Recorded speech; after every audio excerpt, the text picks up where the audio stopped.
Hello दोस्तों, I hope आप सभी अपने जेआईबी एग्जाम का प्रिपरेशन बहुत अच्छे तरीके से कर रहे होंगे। तो to help you out in this, EduTap has come up with this never before offer, जहां पर आपको जेआईबी के सारे कोर्सेज जो EduTap प्रोवाइड कर रहा है उस पर 80% का डिस्काउंट मिल रहा है।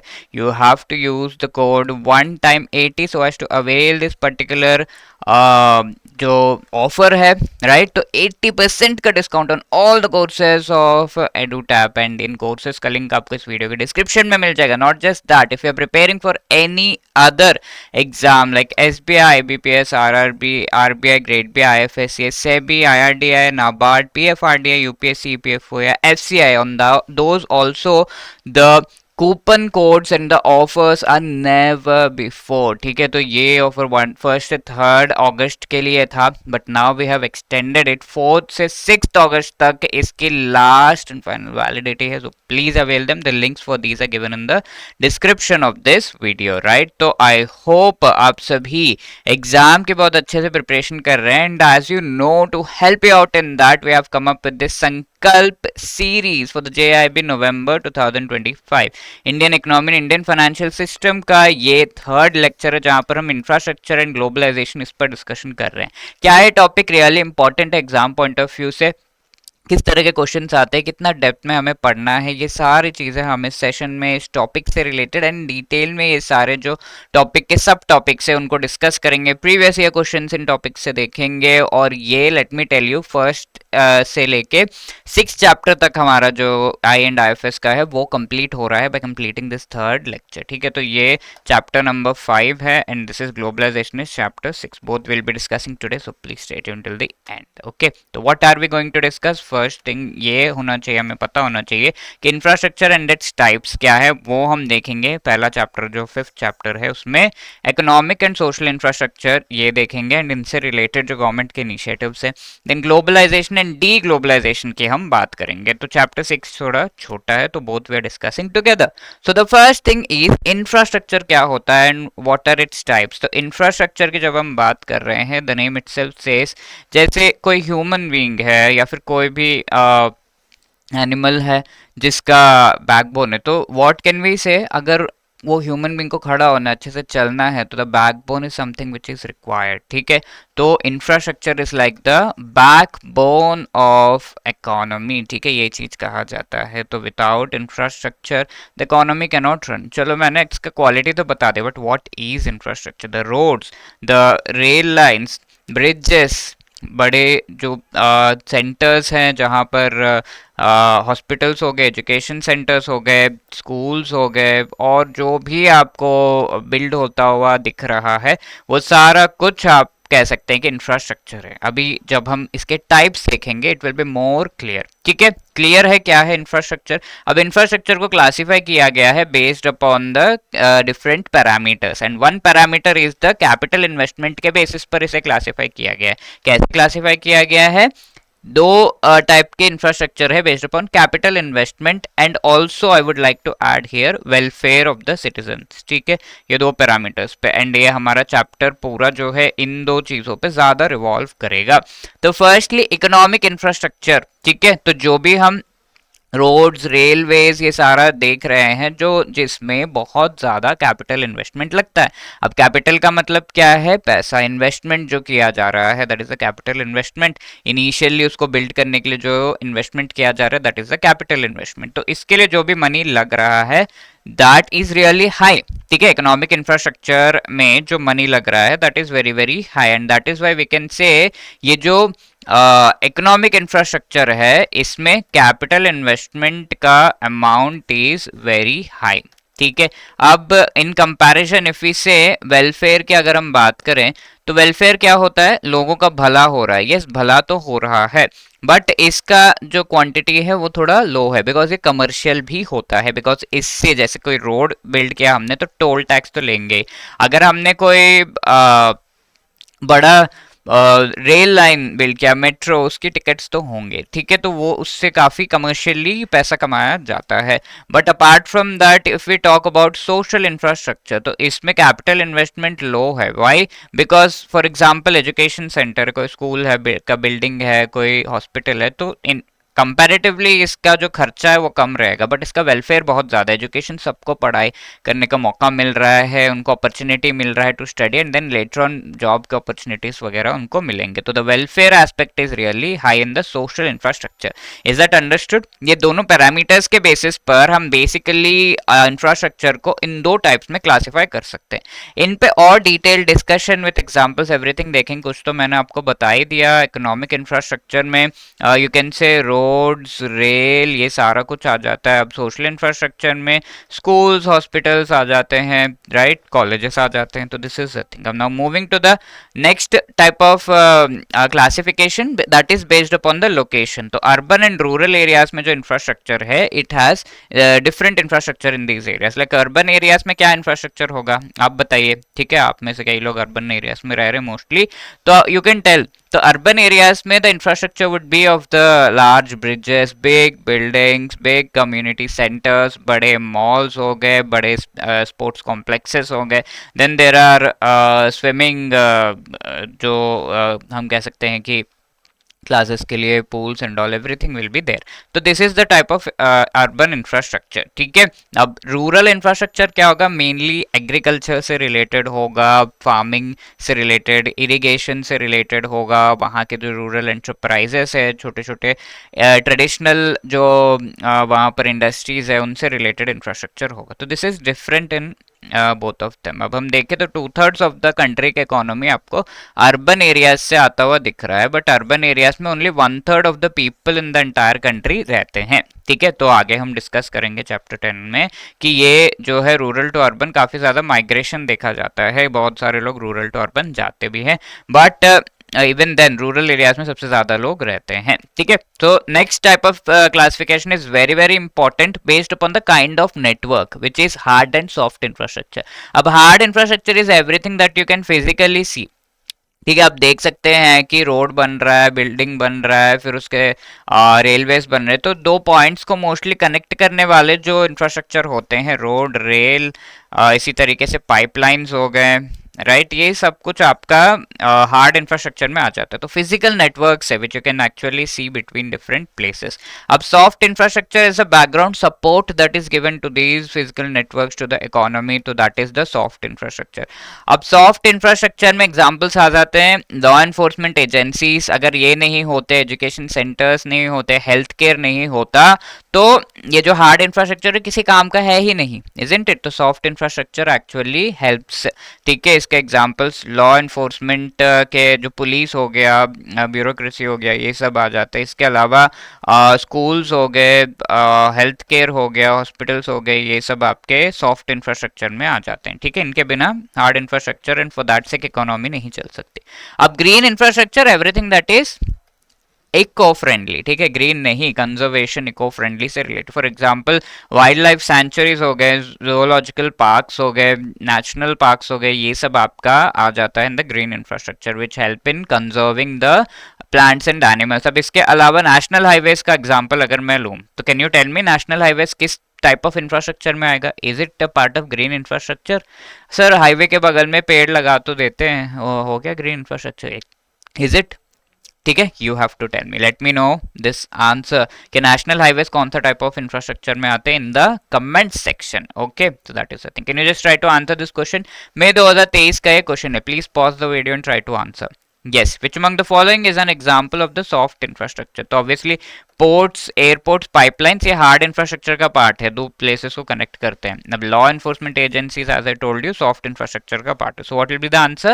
Yes, if you have answered B, absolutely correct. Okay, now we are moving for discussing economic infrastructure much deeply. तो energy related अगर हम देखें तो natural gas pipelines हो गए, examples मैं आपको बता रहा हूँ, petroleum pipelines, fossil fuel, renewable energy, ये सब। तो इंडिया 4th नंबर पर है रिन्यूएबल एनर्जी के total production in the entire world में, अगर हम कंपेयर करें सारे कंट्रीज को। Water related infrastructure, drinking water supply, waste water collection हो गया, मेजर इरिगेशन सिस्टम्स हो गए, ठीक है, ये सब आपका वाटर इंफ्रास्ट्रक्चर में आ जाता है। Communication related, postal service, telephone, television, radio. और let me tell you, telecommunication का जो सेक्टर है उस पे पहले फॉरेन से जो इन्वेस्टमेंट्स आ रहे हैं उस पर रिस्ट्रिक्शंस थे। अब कोई भी ऐसा कंपनी को स्टार्ट किया जा रहा है तो 100% पैसा फॉरेन से आ सकता है एंड वो एक फॉरेन कंपनी के तौर पे इंडिया में स्टैब्लिश किया जा सकता है। So that is called the FDI, foreign direct investment. इसके बारे में हम आगे के चैप्टर्स में पढ़ेंगे, आगे लेक्चर्स में। बट एफडीआई कैप जो टेलीकॉम पर है वो 100%, यानी कि 100% पैसा, 100% money of a particular firm या company which is established in the telecom sector, उसके लिए पूरा पैसा बाहर से आ रहा हो, फॉरेन कंट्री से आ रहा हो, दैट इज अलाउड, ठीक है। इसके अलावा तरंग संचार पोर्टल है, ये पोर्टल का मेंशन किया हुआ है because this portal actually helps us in identifying कि कहाँ कहाँ पर हमारे जो रेडियो सिग्नल सेंड करने वाले टावर्स हैं, ठीक है, तो हमारे टेलीफोनिक का टावर्स ये सब हैं, तो वो सिग्नल्स जो सेंड कर रहे हैं उनसे रिलेटेड इन्फॉर्मेशन आपको इस लाइव पोर्टल पर मिलती रहेगी, तो you can just check that information. तो can you just answer this question? October 2023 का क्वेश्चंस बहुत सारे 5th और 6th चैप्टर से पूछे गए भर भर के।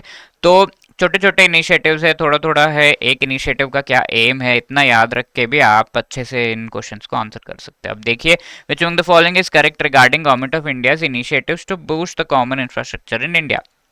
National Optical Fiber Network for connectivity to metros and urban areas, priority and PLI schemes, ठीक है, जहां production linked incentive schemes for large scale electronic manufacturing, then Tarang Sanchar portal increasing the FDI ceiling on telecom sector, ठीक है। Initiatives in the communication infrastructure कहा गया है, right. तो mainly यहाँ पर ये जो नेशनल ऑप्टिकल फाइबर नेटवर्क है, the national optical fibre network is something जिसके थ्रू हम बहुत सारे जो एरिया से डिस्ट्रिक्ट है उनमें मोस्टली ग्राम पंचायत में we can say optical fibre को ले डाउन करके इंटरनेट के सर्विसेज प्रोवाइड करने का काम कर रहे हैं। पीएलआई स्कीम्स इसमें नहीं आएगा क्योंकि ये प्रोडक्शन को इंक्रीज करने से रिलेटेड, इंफ्रास्ट्रक्चर से बहुत खास रिलेशन नहीं है, ऑल्दो इनडायरेक्टली रिलेटेड है, बट या मेनली क्या मोस्ट अप्रोप्रिएट आंसर यहाँ पर क्या होगा, ये तीन। तरंग संचार जैसा हमने देखा, then increasing the FDI ceiling on the telecom sector, ठीक है, तो ये भी एक इनिशिएटिव है जिससे टेलीकॉम सेक्टर में 100% फॉरेन इन्वेस्टमेंट आ सकता है, ये अलाउ किया गया है। तो obviously the correct answer would be 1, 3 and right. यहाँ पर अगर हम देखें, ओके, तो नेशनल ऑप्टिकल फाइबर नेटवर्क, तो if you see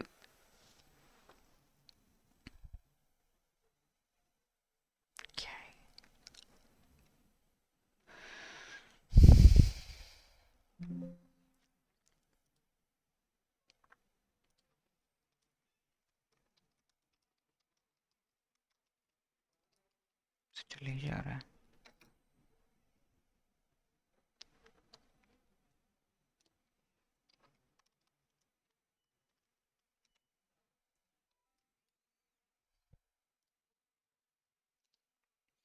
so now can you answer this question? Which among the following is correct regarding Government of India's initiatives to boost communication infrastructure in India? National Optical Fiber Network for Connectivity, तो ये network के through optical fibre लेकर के जो ग्राम पंचायत से दूर दराज के इलाकों तक इंटरनेट प्रोवाइड करने का काम हम कर रहे हैं, तो ऑब्वियसली ये कम्युनिकेशन इंफ्रास्ट्रक्चर को बूस्ट कर रहा है। PLI scheme, production linked incentive scheme, अगर आप इलेक्ट्रॉनिक मैन्युफैक्चरिंग में प्रोडक्शन को इंक्रीज करेंगे तो आपको इंसेंटिव मिलेगा। तो यस, तरंग संचार पोर्टल के थ्रू हम ऑब्वियसली कम्युनिकेशन इंफ्रास्ट्रक्चर से रिलेटेड इन्फॉर्मेशन पा सकते हैं, जिसमें टीवी के जो एंड रेडियो टावर्स है उनके बारे में इंफॉर्मेशन रहती है। Increasing this FDI ceiling on telecom sector, yes absolutely. तो यहाँ पर 1, 2, 3 एंड 4 ये चारों ही करेक्ट है, तो B would be the right answer. So if you have answered B, absolutely correct. Next, Tarang Sanchar portal पे क्वेश्चन की एम क्या है इसका? Identifying discrepancies, implementation of the schemes, providing facilities in relation to Gati Shakti initiative, web portal sharing information on mobile towers and EMF emission compliances. Absolutely, mobile towers पे information दे रहा है, तो C is the right answer. Okay, next हमारा आ जाता है critical infrastructure. तो इस ये ऐसा इंफ्रास्ट्रक्चर जिसके बिना इकोनॉमी चल ही नहीं सकती। इलेक्ट्रिसिटी के बिना कुछ चल सकता है आज के डेट में, गैस डिस्ट्रीब्यूशन, गैस के बिना, telecommunication, financial services, transportation, security services. अब इसमें एक और चीज क्या ऐड कर सकते हैं हम, इंटरनेट, ठीक है, इंटरनेट के बिना भी कुछ चल नहीं सकता, और इसमें एक और चीज ऐड हो जाएगा आगे जाकर, एआई, ठीक है। तो भगवान न करे हो, but yes national optical fibre network मैंने बता दिया, ऑप्टिकल फाइबर ले करके पूरे इंडिया में स्टैब्लिश करके इंटरनेट कनेक्टिविटी प्रोवाइड करें। Transport related road, rail, aviation, bridge, tunnels, one station one product initiative लाया गया था, जहां पर each and every station, each and every area में उस एरिया का, जैसे नागपुर की अगर हम बात करें तो क्या आपको याद आता है कौन सा प्रोडक्ट वहां पर सबसे ज्यादा, फूड प्रोडक्ट या जो भी है, मिलता है? Orange, isn't it? तो नागपुर स्टेशन पर आपको ऑरेंजेस देखने को मिलेंगे, so that is something which is actually characteristic, बहुत ही बढ़िया वहां पर जो है ये प्रोडक्ट मिलता है। तो उसका फीचर, उसका मेन प्रोडक्ट जो है उस स्टेशन का, वो उस रेलवे स्टेशन पर आपको देखने को मिलेगा, one station one product store पे, ठीक है, you can go and bye.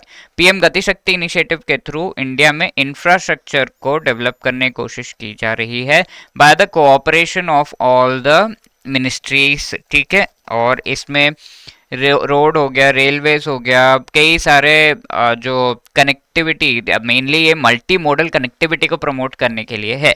अब देखिए आप में से कितने लोग दिल्ली रेलवे स्टेशन गए हैं? दिल्ली रेलवे स्टेशन से यू कैन कैच अ बस आईएसबीटी बगल में, and you can also catch the flight, ठीक है। आप मेट्रो चढ़ के सीधा जो एयरपोर्ट है वहां पे जा सकते हैं IGI, and you can catch the flight. तो यहाँ हम कह सकते हैं कि मल्टी मोड्स में कनेक्टिविटी आपको देखने को मिल रहा है, ट्रेन, फ्लाइट एंड बस, ठीक है। बस ये शिप रह गया, ठीक है, ऑब्वियसली दिल्ली में तो पॉसिबल नहीं है, बट यस, तो ये सारा जो है कनेक्टिविटी एस्टैब्लिश करने से रिलेटेड यहाँ पर आपको देखने को मिलेगा। That is called the multimodal, multiple modes of connectivity एक ही प्लेस पे। तो मल्टी मॉडल सेंटर्स एस्टैब्लिश करना and all the modes of transport and everything का इंफ्रास्ट्रक्चर डेवलप करना, that is the main aim of PM Gati Shakti initiative, और detail में अभी देखेंगे। But apart from that we also have the Atal Mission for Rejuvenation and Urban Transformation. तो कई सारे buses पे आपने देखा होगा अमृत ऐसा लिखा हुआ है, तो अमृत इस सिटी का जो इंफ्रास्ट्रक्चर है, urban living conditions through infrastructure upgradation in the cities, उसको डेवलप करने का इनिशिएटिव है। तो can you just answer this, what is the aim of AMRUT being implemented by government of India? October 2024 का क्वेश्चन। एमएसएमईज को help करना, urban living conditions को better करना, इंफ्रास्ट्रक्चर अपग्रेड करके, maintenance of cleanliness in India. तो obviously we know the main aim of AMRUT mission is to transform the urban living, ठीक है, by development of infrastructure, urban areas में infrastructure develop करना। तो if you have answered B, absolutely correct, ठीक है। अब ये गति शक्ति इनिशिएटिव के कुछ और भी इंपॉर्टेंट हाइलाइट्स एंड फीचर्स यहाँ पर बताए गए हैं। तो रोड ट्रांसपोर्ट, जहाँ पर नेशनल हाईवेज नेटवर्क को और इंक्रीज करने का एम है। Then multimodal logistics park, ठीक है, डिफरेंट मोड, जैसे शिप से सामान आया, फिर ट्रेन से चला गया, बस से चला गया, एरोप्लेन में लोड हो गया, इस तरीके से मल्टी मॉडल लॉजिस्टिक पार्क्स भी डेवलप करना। रेलवेज के initiatives, one station one product जो मैं बता चुका हूँ। कवच इनिशिएटिव के थ्रू कोई एक्सीडेंट्स ना हो, इससे related signalling system and all भी डेवलप करने का काम। National Ropeways Development Programme through the Parvatmala initiative, ठीक है। तो इसी श्रृंखला में और भी है भारतमाला इनिशिएटिव, जिसके थ्रू रोड्स को डेवलप किया जा रहा है, ठीक है। Similarly we have the Sagarmala initiative, Sagarmala के थ्रू आप बताइए क्या डेवलप किया जा रहा है? यस, स्पोर्ट्स को डेवलप किया जा रहा है। एंड पर्वतमाला इनिशिएटिव के थ्रू पीपीपी मोड में हम रोपवेज को डेवलप कर रहे हैं। So it is also called the National Ropeways Development Programme, ठीक है। तो दिस इज अ थिंग। अब इसके अलावा ये क्वेश्चन आया था अक्टूबर 2023 में, मल्टी मॉडल कनेक्टिविटी का नेशनल प्लान लॉन्च इन 2022-23 क्या है? तो obviously the correct answer is PM Gati Shakti initiative is the right answer. अब कंफ्यूज मत होइएगा, गति साथी भी लिखा हुआ है, पता चला डी कर दिया, तो ऐसा नहीं, पढ़िए अच्छे से। Which is not a part of PM Gati Shakti initiative June 2024। Bullet train, logistic park, railway. अरे सर आपने बुलेट ट्रेन तो बताया ही नहीं, बट रेलवेज का पार्ट ये हो सकता है आगे जाकर, तो ऑब्वियसली वी कैन नॉट it so, that that is वाई ये तीनों ही पार्ट है, तो none of the above is not a part पूछा होगा, तो D should be the right answer. ऐसी भारतमाला इनिशिएटिव के थ्रू हम क्या डेवलप कर रहे हैं? The correct answer is yes, A roads. Parvatmala के थ्रू हम क्या डेवलप कर रहे हैं बताइए जल्दी से? Yes, D ropeways is the right answer, right. तो that is the economic infrastructure. अब सोशल इंफ्रास्ट्रक्चर में हेल्थ एजुकेशन आ जाता है। What is the need for developing it? अगर हम इंडिया का हाल देखें, इंडिपेंडेंस के टाइम पे इंडिया का लिटरेसी रेट 17% था। पीपल जो पढ़ सकते थे, लिख सकते थे इंडिया में, वो बेसिक चीज है, तो वो 17% लोग ही कर सकते थे। लाइफ एक्सपेक्टेंसी इंडिया में 32.5 ईयर्स, बहुत ही कम। इतना साल कोई जिंदा रह गया इंडिया में तो बहुत बड़ी बात है, ऐसा था। कॉन्सिक्वेंसेज क्या है? अगर हमने हेल्थ एंड एजुकेशन डेवलप किया तो पॉजिटिव एक्सटर्नैलिटी पूरे इकोनॉमी पे उसका अफेक्ट होगा, लोगों का अपॉर्चुनिटीज बढ़ेगा, ज़्यादा हेल्थ बेटर होगा, they can do a lot of things. Economic growth development इससे होगा, वेलबींग बेटर होगी। रिजल्ट क्या, जब हमने काम किया इस पे, तो लिटरेसी रेट आज के डेट में 74% है, लाइफ एक्सपेक्टेंसी 70 ईयर्स है, 70 ईयर्स तक ऑलमोस्ट इंडिया में जिंदा रहना पॉसिबल है। एंड इन जीडीपी का 9% तक जो है हेल्थ एंड एजुकेशन सेक्टर्स में आता है। अब हेल्थ रिलेटेड क्या इनिशिएटिव्स है, नेशनल हेल्थ पॉलिसी 2017 में कहा गया था कि इंडिया में हम health related initiatives health sector में एटलीस्ट 2.5% ऑफ द जीडीपी खर्च करेंगे, ये करेंगे। तो इतना भी नहीं खर्च करे, जैसे जीडीपी क्या है, नेशनल इनकम को रिप्रेजेंट करता है, 100 रुपीज़ है, तो इसमें से इवन 2.5 रुपीज़ भी हम हेल्थ पे नहीं खर्च कर रहे, ऐसा था। तो एटलीस्ट इतना अचीव करेंगे हमने सोचा। एंड यूनियन बजट 2021-22 में आयुष्मान भारत योजना को लेकर आए प्रधानमंत्री जन आरोग्य योजना, जिसके थ्रू मेन थिंग क्या है इसमें, 5 लाख का एक insurance policy for the family of at least 5 members वो दिया गया है। अब एजुकेशन में भी जो जीडीपी का कंट्रीब्यूशन है 3.1% ऑफ जीडीपी तक है, तो 6% तक लेकर जाएंगे, ऐसा करके नेशनल एजुकेशन पॉलिसी 2020 में लाए थे।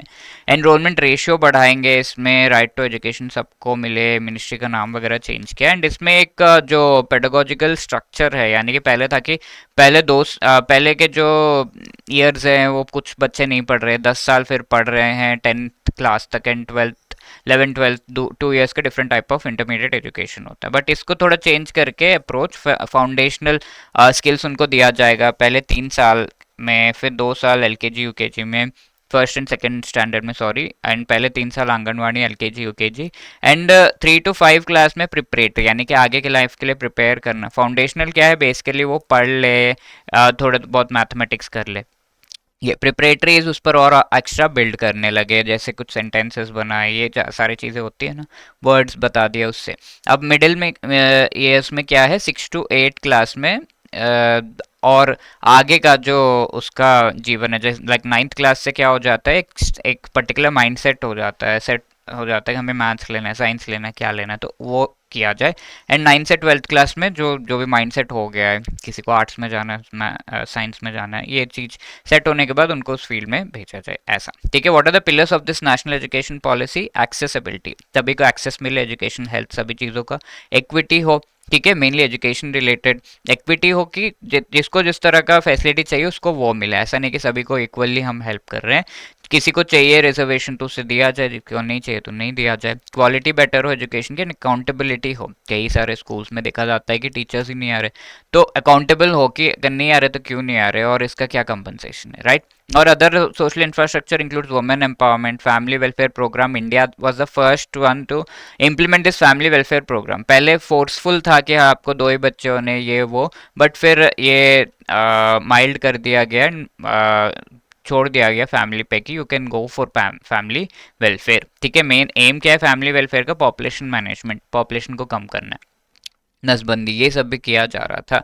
अब इसके अलावा सोशल हार्मनी इंडिया में होनी चाहिए, जिसके लिए कॉर्पोरेट सोशल रिस्पॉन्सिबिलिटी के नॉर्म्स लाए गए, बहुत इंपॉर्टेंट है। कॉर्पोरेट्स यानी कि कंपनीज का क्या सोशल रिस्पॉन्सिबिलिटी है, यानी कि जो भी वो प्रॉफिट अर्न कर रहे हैं फॉर द लास्ट 3 ईयर्स, उसका एवरेज वो निकालेंगे, और उस एवरेज का 2% अमाउंट जो है वो खर्च करेंगे in the CSR related activities. अब what are this CSR related activities, जैसे health related, education and various, पूरा लिस्ट ऑफ थिंग्स दिया हुआ जिसमें ये खर्च कर सकते, सो दैट नेशन बिल्डिंग में, वेलफेयर ऑफ पीपल में हेल्प हो सके। ठीक है, तो उसके लिए CSR के जो मनी है वो जाता है। ठीक है, लाइक एजुकेशनल इंस्टीट्यूशंस में, क्लिनिक्स, हेल्थ क्लिनिक्स वगैरह में, और जो चैरिटेबल ट्रस्ट है वहाँ पर ये पैसे देते हैं अपने प्रॉफिट का इतना परसेंटेज। तो कैलकुलेशन कैसे, पिछले 3 साल का एवरेज एंड उसका 2%। तो इस पर और डिटेल में हम आगे भी डिस्कस करेंगे, क्वेश्चंस भी आए हैं, बट या समझ में आ रहा है। अब इसके अलावा whenever some company goes for investment in another company, तो वो क्या देखती है, उस कंपनी का प्रॉफिट कितना है, खाली इकोनॉमिक टर्म्स में देखती है ज़्यादातर ना, है ना, but company has to check the environmental, social and governance related aspects also, कि ये कंपनी प्रॉफिट तो कमा रही बट एनवायरनमेंट को नुकसान तो नहीं कर रही, एम्प्लॉयज़ के साथ अच्छा बिहेवियर है कि नहीं, गवर्नेंस किस तरीके का है, पीपल के साथ कैसा जो है बिहेव कर रही है, क्या उनको धोखा देने की कोशिश तो नहीं कर रही, ये सारी चीज़ें देखकर आगे बढ़ना चाहिए। ठीक है, इसके अलावा अनटचेबिलिटी जैसे जो इश्यूज है उन्हें भी रिमूव करना है। अब इसी पे एक क्वेश्चन था जून 2024 में, which of these is correct with respect to environment social and governance ESG. ठीक है, ईएसजी का फुल फॉर्म भी एग्जाम में पूछा हुआ है। Socially responsible investors use ESG criteria to screen investments with the corporate governance system in banks, the board of directors executives act in the best interest of its short term shareholders. ठीक है, तो question हमें समझ में आ रहे हैं, ESG criteria investment को screen करने के लिए तो यूज करना ही चाहिए, बट बोर्ड ऑफ डायरेक्टर्स जो बैंक्स में है वो किसको जो है और भी ज्यादा नर्चर करना चाहते हैं, शॉर्ट टर्म शेयर होल्डर्स या लॉन्ग टर्म शेयर होल्डर्स? तो बैंक के लॉन्ग टर्म शेयर होल्डर्स को। ठीक है, शॉर्ट टर्म लिया कल वापस कर दिया ऐसे लोग को नहीं, लॉन्ग टर्म, ठीक है, उनको भी केटर करेंगे but mainly for the long term shareholders. तो this is not correct, only one a is the right answer because one only is the right answer. ठीक है, तो that is what is infrastructure related discussion. अब globalisation का discussion हम करते हैं। Globalisation ये जो टर्म है इसका मीनिंग क्या है mainly, first you should know that. Globalisation मतलब एक कंट्री दूसरे कंट्री के साथ कुछ रिलेशनशिप बना रही हो, तो फालतू में तो नहीं बनाएगा कोई, रिलेशनशिप बनाते क्यों है, सो दैट सम बेनिफिट्स हो ऑब्वियसली। ठीक है, this is the reality. But या यहाँ पर अगर हम देखें कंट्री 1 एंड कंट्री 2 का रिलेशनशिप क्यों बन रहा है, बिकॉज दे वांट कि मेरा जो सामान है आप लो, आपका जो सामान है हम ले, इस तरीके से दोनों कमाएंगे। तो trade is the main thing. अब trade comes under which kind of activity, economic, political, commercial, किस में आता है? तो ऑब्वियसली इकोनॉमिक एक्टिविटी में आता है। तो globalisation is nothing but economic integration, not any cultural, not any political, not any spiritual integration, it is a economic integration. ठीक है, तो सारे कंट्रीज एक दूसरे के साथ इकोनॉमिक वे में इंटीग्रेट कर रहे हैं, इकोनॉमिक टर्म्स के लिए, ट्रेड के लिए एक दूसरे के साथ, मेनली इसी से स्टार्ट होता है, ट्रेड के लिए एक दूसरे के साथ जो है रिलेशंस बना रहे हैं, ट्रेड रिलेशंस मेनली। और ये वर्ड को 18th सेंचुरी में और ज़्यादा फेमस किया गया था, पॉपुलराइज किया गया 1980s में ओईसीडी के द्वारा, Organisation for Economic Cooperation and Development, जिसमें बहुत सारे European and Australia along with European countries and all है। फॉर्मली इंडिया में 1991-92 में किया गया था, बिकॉज 1991-92 में क्या हुआ था, इंडिया में एक बैलेंस ऑफ पेमेंट क्राइसिस, यानी कि इंडिया के पास डॉलर्स की बहुत कमी हो गई थी, हम अपने खुद के बिल्स को नहीं पे कर पा रहे थे, we weren't able to pay our own dollar bills, तो we didn't had any dollars, India में नहीं था, बहुत कमी हो गई थी बिकॉज ऑफ वेरियस रीजंस।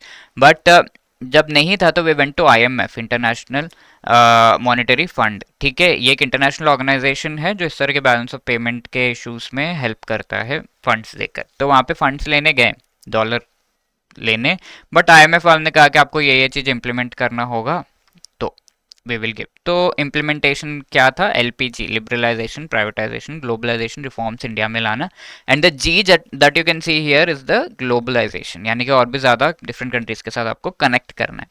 अब ये कनेक्ट, इकोनॉमिक कनेक्ट है, इसको बढ़ाने से क्या बेनिफिट्स है, क्या इम्पैक्ट्स है इंडिया पे? तो एक तो रेंज ऑफ प्रोडक्ट्स बहुत ज़्यादा ही, बंदा cats are very excited, isn't it? But you should see कि आप जो ऑनलाइन प्रोडक्ट्स ले रहे हैं वो सही हो, कुछ इस तरह का हाल ना हो।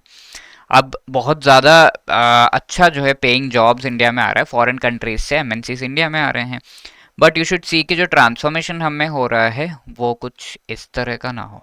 ठीक है, तो yeah there are benefits and there are some drawbacks also. ठीक है, जैसे फॉरेन कंट्रीज से हमने कल्चरल जो चेंज है इंडिया में हुआ, we were not wearing this thing, dhoti kurta was something that was common in India. ठीक है, ये चीज़ कह सकते हैं कि कल्चरल वेरिएशन हो गया है। ठीक है, दैट इज वन एग्जाम्पल। अब इसके अलावा और क्या बेनिफिट्स है, कॉस्ट आपका जो है रिड्यूस हो जा रहा है, बिकॉज आपको खुद से रिसर्च करके चीज़ें बनाने की जरूरत नहीं, just import the technology from other countries. Improved health and living standards है, बिकॉज ये सारे बाहर के कंट्रीज जो भी इन्वेंट करे सारा कुछ हम बोरो कर रहे हैं, and we are improving in India also. Investments बहुत सारे आ रहे हैं, इम्प्रूव टेक्नोलॉजी है इंडिया में, ह्यूमन रिसोर्स बेटर है, कल्चरल, पॉलिटिकल, एनवायरमेंटल इम्प्लीकेशंस भी यहाँ पर हैं। इसके साथ साथ एग्रीकल्चर को भी मॉडर्नाइज किया जा रहा है। ठीक है, तो ये सारी चीज़ें हैं, and this actually tells us कि ग्लोबलाइजेशन के ये सारे इफेक्ट्स है। ठीक है, ह्यूमन रिसोर्स और भी बेटर, बाहर कंट्रीज से बहुत अच्छा ट्रेनिंग लेकर फिर हम इंडिया में उसे इम्प्लीमेंट करते हैं। कल्चरल चेंजेस जो मैंने बताया, पॉलिटिकल वेरिएशंस भी मैंने बताया, एक कंट्री दूसरे कंट्री के पॉलिटिक्स में भी कई बार इफेक्ट करता है, ये चीज़ भी हमने देखी है। और एग्रीकल्चर में मॉडर्न जो वेज ऑफ एग्रीकल्चर वो भी हमने अडॉप्ट किया है। अब सवाल ये उठता है कि इस ग्लोबलाइजेशन एक्चुअली फेयर, क्या ये सही है, सबके लिए सही है? तो देखते हैं, ये एक इमेज देखिए, इसमें आपको क्या दिख रहा है? एक व्यक्ति है, काम कर रहा है, and the other person is actually hitting him with this thing. तो ये पहले स्लेवरी होता था, अफ्रीका से बहुत सारे लोगों को ले जाते थे, तो इज इट फेयर? ये भी ग्लोबलाइजेशन है ना, इकोनॉमिक बेनिफिट के लिए एक कंट्री दूसरे कंट्री के साथ कोऑर्डिनेट कर रहा है। But is it fair? People को इंसानों की तरह ट्रीट ही नहीं किया जा रहा है यहाँ पर, तो ग्लोबलाइजेशन तो है but it is not fair globalisation, isn't it?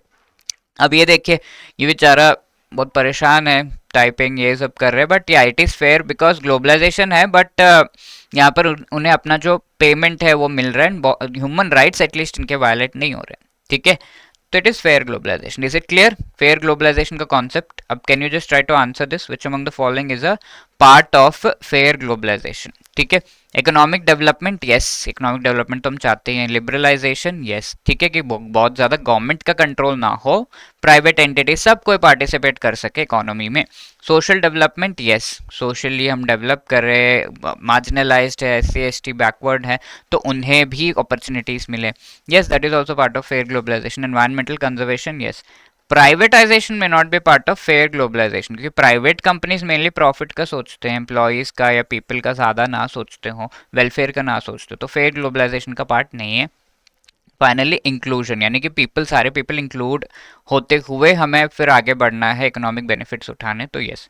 तो 5 के अलावा बाकी सब है, तो 1 2 3 4 and 6 only, C would be the right answer. Clear है? तो आगे ये हो गया globalisation. The next part is a deglobalisation, ठीक है? तो ये हम समझ सकते हैं विद एन एग्जांपल। ग्लोबलाइजेशन के सामने डी लगा दिया, डी यानी कि अब हम, globalisation is integration, deglobalisation is disintegration, या डिपेंडेंस जो किसी कंट्री के ऊपर है वो हम कम कर रहे हैं। ओके, तो लाइक चाइना है, चाइना से इंडिया में क्या, चाइना बाजार इतने सारे प्लास्टिक प्रोडक्ट्स आते हैं, बट इंडिया में जो इंडिजिनसली इन प्रोडक्ट्स को बना रहे हैं, अब उनका क्या? तो ऑब्वियसली वी नो कि चाइनीज प्रोडक्ट्स कई बार लेट से 60 रुपीज़ का बिक रहा है एक बकेट, बट इंडियन जो है 70 में बेच पा रहा है। तो ऐसे केसेस में what can the government of India do? So WTO नाम का एक इंटरनेशनल ऑर्गेनाइजेशन है, वर्ल्ड ट्रेड ऑर्गेनाइजेशन, तो इसने कहा है कि 3 चीजें हैं जो ये कंट्री कर सकता है। पहला, उस पर टैक्स लगा दे, ठीक है? तो लेट्स से इस पे 15 रुपीज़ का टैक्स लगा दे, now this will be 75, what will you buy? पहले तो आप 60, हाँ देशभक्ति चलो भाड़ में गई, 60 वाला हम खरीद लेते हैं, ऐसा सोच के खरीद लेंगे, but now we are buying the indigenous India में जो प्रोडक्ट्स बने, बिकॉज उस पर टैक्स लग गया। इसके अलावा उस पर कोटा भी लगाया जा सकता है कि हाँ ठीक है, 60 वाले बकेट्स ओनली 50 बकेट्स आएंगे इंडिया में, उसके बाद नहीं आएंगे। तो अब 50 बकेट्स तो चलो 60 वाला बिक गया, अब उसके बाद 70 वाले ही बकेट्स बचे हुए, ये बचा ही नहीं है, तो दैट इज कॉल्ड कोटा, कि number of products that are coming उस पर रेस्ट्रिक्शन लगा देना। तीसरा, नॉन टैरिफ बैरियर, जहां पर हम ये कह रहे हैं कि बकेट ठीक है बट इसका जो क्वालिटी है बहुत ही खराब है, तो ये बकेट इन्वायरमेंटली फ्रेंडली नहीं है, तो हम ये यूज नहीं करेंगे, दैट इज द थिंग, ठीक है? Tariff, tax, quota is number पे restriction, and non tariff barrier. Clear है? अब that is why deglobalisation can be called reducing the dependence, China पे डिपेंडेंस कम करते हुए हम इंडिया में ही प्रोडक्ट्स को बनाने की कोशिश कर रहे हैं। इंटीग्रेशन को कम करना, यूएस चाइना ट्रेड वॉर जो हुआ था, that is a best example. Covid के टाइम पे चाइना को कई कंट्रीज ने बॉयकॉट किया था कि यार हमने गुड्स तो इम्पोर्ट किया है, कोविड भी इम्पोर्ट कर लिया चाइना से, तो ये तो बड़ी गलती हो गई। तो we have every country is trying to reduce the integration with China. Michael O'Sullivan, ये एक ऑथर है जिनके द्वारा ये बुक लिखी गई है, the levelling what's next after globalisation, यानी कि ग्लोबलाइजेशन के बाद अब क्या आएगा, डीग्लोबलाइजेशन, इससे रिलेटेड इन्होंने बुक लिखी है। तो किसने लिखी है? माइकल ओसुलिवन। तो बुक्स एंड ऑथर्स से रिलेटेड काफी क्वेश्चंस एग्जाम में आ जाते हैं, चांसेस है कि ये भी पूछ ले, ठीक है? This is one question. October 2023 का, which of the following is not a form of protectionism? अब इस ग्लोबलाइजेशन में forgot to tell you, it is also called the protectionism. क्यों? क्योंकि हम उस जो व्यक्ति इंडिया में है उसको प्रोटेक्ट कर रहे हैं, ये चाइनीज जो सामान है डंप किया जा रहा है इंडिया में, उससे प्रोटेक्ट कर रहे हैं, उनके 60 रुपीज़ का बकेट, तो इसका कौन खरीदेगा? तो we are protecting, that is called protectionism, ठीक है? प्रोटेक्शनिज्म का एक फॉर्म नहीं है, ये कहा जा रहा है। Custom duty on export of basmati rice, tax barrier, non tax barrier, import quotas, ठीक है? तो कोई जो इम्पोर्ट किया जा रहा है उसके ऊपर हमने टैक्स लगा दिया, तो टैक्स बैरियर तो है। नॉन टैक्स बैरियर, उस पर हमने कहा कि इसका क्वालिटी सही नहीं है, तो नॉन टैक्स बैरियर भी है। इंपोर्ट कोटा, यानी कि जो भी इंपोर्ट किया जा रहा है उस पर हमने नंबर का रिस्ट्रिक्शन लगा दिया, तो that is also there. But custom duty on export, export की तो बात ही नहीं है प्रोटेक्शनिज्म में, मेनली इंपोर्ट रिलेटेड है। एक्सपोर्ट जो हो रहा है उस पर तो टैक्स आपको देना ही है, ठीक है, तो वो आप पर इफेक्ट होगा, not on some foreign country, ठीक है। तो custom duty on export is not a part of protectionism. That is why 2, 3 and 4 B would be the right answer. And let me again remind you that EduTap has come up with never before offers on all the courses of EduTap. अगर आप JIB exam की preparation कर रहे हैं then you should be able to prepare in a very good manner. उसके लिए आपको guidance चाहिए। अगेन एडोटैप के कोर्स पे आपको वन टाइम 80 कोड यूज करके 80% का डिस्काउंट मिल रहा है, एंड ये लिमिटेड पीरियड ऑफर है, 4 से लेके 6 अगस्त के बीच में आपको ये अवेलेबल है बस। So since your time is now, you are preparing for the exam right now, तो एडोटैप ने सोचा कि हम कुछ आपको हेल्प कर देते। तो here are never before offers, not just on JIB, अगर आप किसी और एग्जाम के प्रिपरेशन भी कर रहे हैं, SBI IBPS, आपके जान पहचान में कोई है तो you can tell them also कि there are very high discounts on all of this exams, ठीक है। RRB, RBI, grade B, IFSC, SEBI, IRDAI, NABARD, PFRDA, UPSC, EPFO and FCI AGs. You can be part of these courses. The links for them are given in the description of this video. इस video के description में इनका courses का link दिया हुआ है। 4 से 6 अगस्त के बीच ही ये जो है एप्लीकेबल है। So please hurry up, do not forget JIB के लिए one time 80 is the code, 80% discount on all the courses of EduTap। And let me also show you कि EduTap आपको किस तरह के कोर्सेज एक्चुअली प्रोवाइड कर रहा है, so that you can prepare really well. In courses का link आपको इस वीडियो के डिस्क्रिप्शन में मिल जाएगा। आप गूगल पे या तो edutap.in टाइप करेंगे एंड कोर्सेज में जाकर जैब कोर्सेज में जाएंगे तो यू विल गेट दिस। अब यहाँ देखिए you have the master course, जिसमें सारा जो सिलेबस उसे बहुत अच्छी तरीके से short recorded videos, chapter wise MCQs, each and every chapter के notes, full length mock test के थ्रू एक्सप्लेन किया गया। एंड एग्जाम से पहले रिविजन के लिए लाइव क्लासेस भी हैं जो मोस्ट इंपॉर्टेंट टॉपिक्स को कवर करते हैं। अब इसके अलावा ईच एंड एवरी कंपोनेंट का भी मास्टर कोर्स आपको मिल रहा है, and you can also join the live crash course of JIB for preparation for the November 2025 cycle. Live crash course में मोस्ट इंपॉर्टेंट टॉपिक्स को एक्सप्लेन किया गया है through the live classes. Live classes के recordings भी आपको मिल जाएंगे, and the validity for this still 6 months, जिसमें लाइव क्लासेस के साथ साथ chapter wise MCQs, notes, each and every component के फुल लेंथ मॉक टेस्ट भी आपको मिल रहे हैं।